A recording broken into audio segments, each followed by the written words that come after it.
Good morning বন্ধুরা, তোমাদের সবাইকে কেমন আছো তোমরা জানিও। আমি খুব ভালো রয়েছি। আজকে হচ্ছে মঙ্গলবারের সকাল 7টা। এখন থেকেই ব্লগটা শুরু করছি।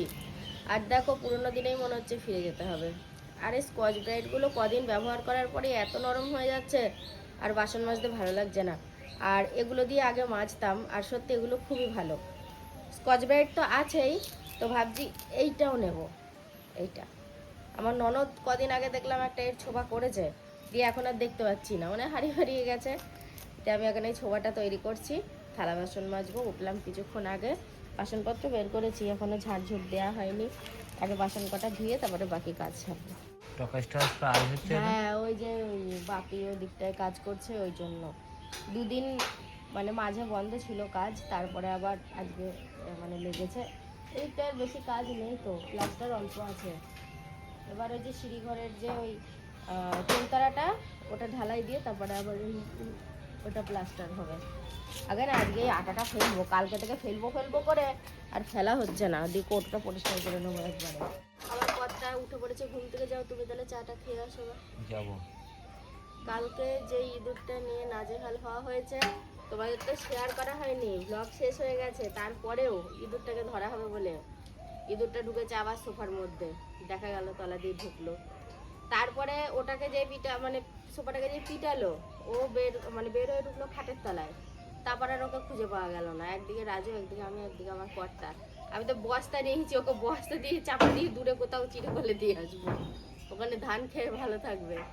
দিয়ে আজকে কি হয়েছে শোনো, একটা সে আঠা পাওয়া যায়, ওই আঠাটা দিয়ে রেখেছিল গেটের কাছে, সকালবেলা দেখে ওই আঠায় আটকে গেছে। এই ফুলকপিটার কথা তো আমি ভুলেই গেছিলাম, একটা কেনা হয়েছিল, ভেজ ডালে একটু দিয়েছিলাম, আর বাদ বাকি বেশিরভাগ অংশটাই রয়েছে। তো এটা আজকে দেখি কিছু একটা ব্যবস্থা করতে হবে ফুলকপিটা দিয়ে। গরমে যদিও ফুলকপি খেতে ইচ্ছা করে না, তবুও ফেলে দেবো নাকি।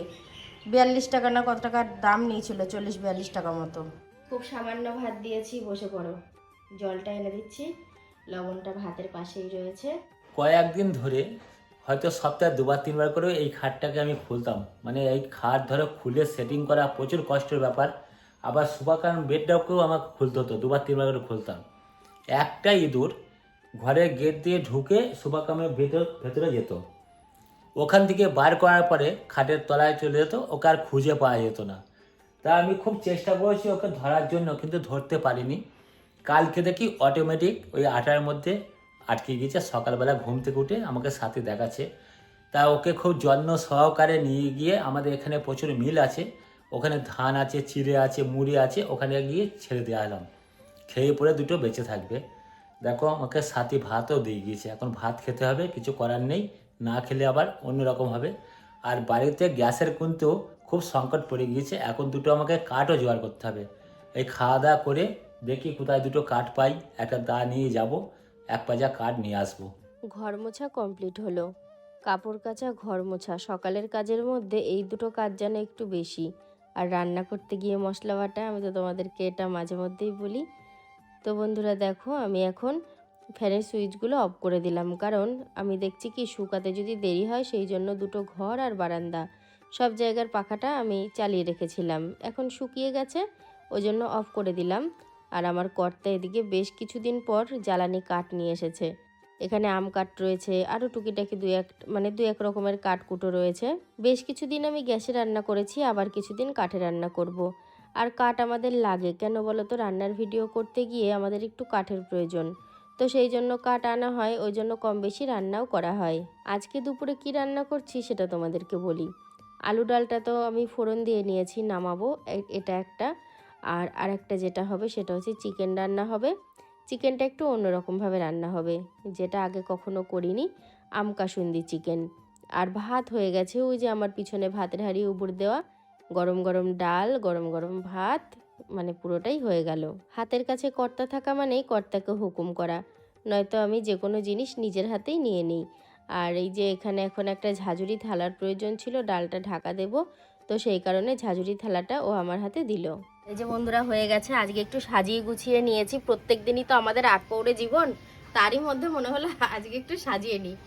আম কাসুন্দি চিকেন করেছি, তো যাতে জিনিসটা বোঝা যায় যে আম দিয়ে করা হয়েছে, বুঝতেই তো পারো সব কিছু শেয়ার করা হয়, তো ওই জন্যই আর কি একটুখানি সাজিয়েছি। এবার যেটা করব সেটা হচ্ছে, কলতলায় এক গাদা বাসনপত্র রয়েছে, তারপরে কালি কড়াই রয়েছে, দুটো কড়াই হয়ে গেছে, আবার একটা পুরা হাঁড়ি মানে হাঁড়ি রয়েছে, কতটা কি মাজবো দেখি।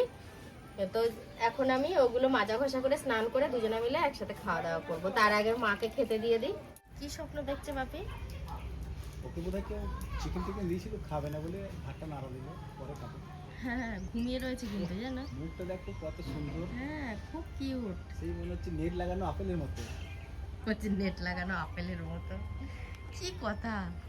দারুণ ঘুমাচ্ছে, তোমার দাদাও কিন্তু ঘরে ওর স্টাইলেই ঘুমাচ্ছে। সন্ধে প্রায় হতে চললো, এখন আমি বাইরে যাব। আজকে আর সন্ধে দেবো না, মাকে বলেছি সন্ধে দিতে, আমি চা বানাবো। আজকে আমার ননদ বাড়িতে নেই, আর সবার বিকেলবেলা কম বেশি চায়ের নেশা আছে। কম বেশি না, বেশি বেশি চায়ের নেশা। আমার ননদের তো চায়ের নেশা, ওই যে পিছনে ঘুমাচ্ছে ওটারও চায়ের নেশা, আবার বাড়ির সবারও আছে। তো ভাবছি চাটা করি, সবাইকে দিই, সবারই সাথে আমিও একটুখানি খাই, আর তারপরে টুকটুক করে যা করার করব। কালকে আবার সারাদিন বাড়িতে থাকবো না, কর্তা গিন্নি দুজন সারাদিন গরমে রোদ্দুরের হাওয়া খেতে যাব। এই যে চা বানিয়ে নিয়ে আসলাম, সবাইকে দিলাম, আর আমিও নিয়ে এসেছি। এখন এই ঘরে বসেই চা বিস্কুটটা খাবো। ঠান্ডা লাগিয়েছো তো গো? ঠান্ডা লাগেনি, একটা নাক জাম হয়ে গেছে। আমাকে দেখে মনে হলো আমি হয়তো খুব আরামসে ঘুমিয়ে তারপরে উঠলাম, কিন্তু না, যে ক্যামেরাটা ধরে রয়েছে সে আরামসে ঘুমিয়ে এখন উঠলো। ঘুম থেকে উঠলে এক্ষুনি কি নাক ডাকছিল বাপু। তুমি যদি মানে আর বয়সে ছোট হতে না, তোমাকে আমি মারতাম। চিন্তা করো, স্বামী হয় না তুমি আমার? তুমি আমার না, আমি তোমার। ওই হলো। তাহলে স্বামী হও, আসামির মতো কথা বলছো কেন? আমি সারাটা দুপুর ঘুমালাম না, বিকাল এ কাজ ও কাজের সময়টা কেটে গেল। আসলে আমার শরীরটা দুর্বল হয়ে গেছে, হ্যাঁ ওর জন্যই ঘুম। হ্যাঁ আচ্ছা, তো তোমাকে শরীর দুর্বল তোমার যদি হয়, এতেও কিছু করার নেই। তুমি বছর চারেক হলো জল বেচা ছেড়ে দিয়েছো। জল বেচা হবে না, শরীরে প্রোটিন কিছু খেতে হবে। তো খাও, খাবার খেতে হবে তার জন্য। তোমাকে যদি আমি সকালবেলায় কোনো কিছু ভালো কিছু দিয়ে একটা মানে একটা যদি শেক তৈরি করে দিই, ধরো ওই কলা, দুধ, আমন্ড সব কিছু দিয়ে, মধু, একদিন খেয়ে পরের দিন বলবে আমার গ্যাস হচ্ছে, এমন চোখ মুখ রাঙিয়ে বলবে আমার হরিভক্তি উড়ে যাবে মন থেকে। না খেতে হবে, শরীর দুর্বল হয়ে ঠিক গেছে। আছে, তাহলে আমি ওইটাই ব্যবস্থা করে দেবো, সকালবেলা ব্রেকফাস্টে ওটা খাবার। ভাতও খেতে চাও না? আর দ্বিতীয় কথা, একটা মোবাইল নিতে হবে আগে, হ্যাঁ নিবা। বুঝলে? হুম। মোবাইল ছাড়া বেকার, এখনকার দিনে যারা মোবাইল নেই সে বেকার পুরো।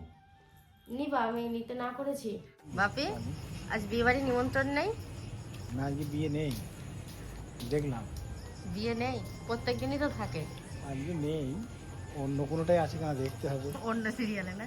হ্যাঁ, আসলে বাপি প্রায় দিনই বলে আজ বিয়ে বাড়ি নিমন্ত্রণ আছে, মানে সিরিয়াল তো পছন্দ করে না, যেটুকুই ওর কানে যায় দেখে সব সিরিয়ালেই বিয়ে, কম বেশি বিয়ে থাকবে। ওই দেখো চলে এসছে আরেকটা। স্টাইলটা দেখো কি রে, গরম লাগছে তোদের? হ্যাঁ না না, সাদা বাদাম আর মুড়ি খেয়েছি, ওতে গন্ধ নেই, তুই গন্ধ পাবি, বুঝছিস? সাদা বাদাম আর মুড়িতে কোনো গন্ধ নেই, খাবারের কোনো গন্ধ নেই। তুই তো ছানা খেয়ে আসলি, কই আমাকে ডেকেছিস? হ্যাঁ ওরা ছানা খেয়ে আসলো এক্ষুনি। তাহলে তুই আমাকে তো ডাকিস, অথচ আমি তোকে ডাকি সকালে এই বিস্কুট খাওয়ার জন্য, তুই তখন উঠিস না, বুঝছিস? এই তোরা যেন ওকে ডাকবি, তোদের সাথে ছানা খাবে। ছানা খাস, আমি একবার বলেছি হ্যাঁ যে আমাকে একটু দিস? এই দেখো বন্ধুরা, সব আলমারি থেকে বার করেছে দিয়ে এখন মানে সব গোছ না গো, আমি সব বের করিনি, আমি অল্প কিছু বের করেছি, দিয়ে আর পারছি না। দিয়ে আমি ভাবছি কি যে একটুখানি ভাঁজ করে কোনো রকমের জানালাটায় রাখি, আলমারি তো গোছ করতেই হবে পুরোপুরি কালকে। তো কালকে যে কটা নামিয়েছি ও কটা ওখানে সাইড করে রাখি, কালকে আবার পুরো গুছাবো। আর কটা শাড়ি গুছিয়েছি, সময় পাইনি, নাহলে হয়তো পুরোটাই গুছিয়ে ফেলতাম। এখন রাত্রি প্রায় ভালোই হয়েছে, ভালো বলতে 9টা বাজে। হ্যাঁ তাহলে ভালো রাত্রি হয়নি? ব্লাউজটা কালারটা ভালো তো? হ্যাঁ। আর তুমি আবার বেরোবা নাকি? না না, আবার কি করতে পারবো? আমি এই তরকারিগুলো গরম করে আসলাম, এগুলো ছড়ানোই ছিল, তারপরে মাকে খেতে দিলাম।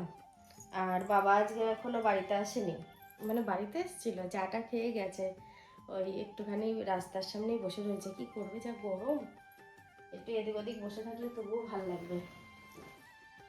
ওই জামাটা এ, পি- বুঝতে পারিনি যে ওখানে ভাত ঢাকা আছে, খাবার দাবার ওখানে ঢাকা দেওয়া আছে তো। ওই জামাটা বাইরে থাক। সবই বাইরে রাখবো, বাইরে রাখলে জাম হয়ে যাবে, পরবে না কিছু না। না ওটা কালকে পরবো, বুঝছো? সবই এর খুব অভ্যেস খারাপ, সব বাইরের আলনাটাই জড়ো করবে, দিয়ে পরবে না, আলনাটা জাম করবে। যেটা পরবা সেটাই নাও, আর আলমারি খুলে পরবা, অসুবিধা কি আছে? ঠিক আছে। বাইরে রাখাও যা ভেতরে রাখাও তাই। আমি তো দিনে 14 বার আলমারি খুলি। দেখো বন্ধুরা, কালকের জন্য কিরম প্রস্তুতি হয়েছে দেখো। কালকে সব এগুলো কাচাকুচি করবে, সব একদম বার করে রেখে দিয়েছে। মানে এই গরমের মধ্যে শুধু রান্না নয়, কাচাকুচি সংসারের কাজ সব করতে করতে কিন্তু লাস্টে গিয়ে দেখা যাচ্ছে এলে যাচ্ছে, যে এলে যাচ্ছে। হিমশিম খেয়ে যাচ্ছে। সত্যি কথা বলছি আমি এটা।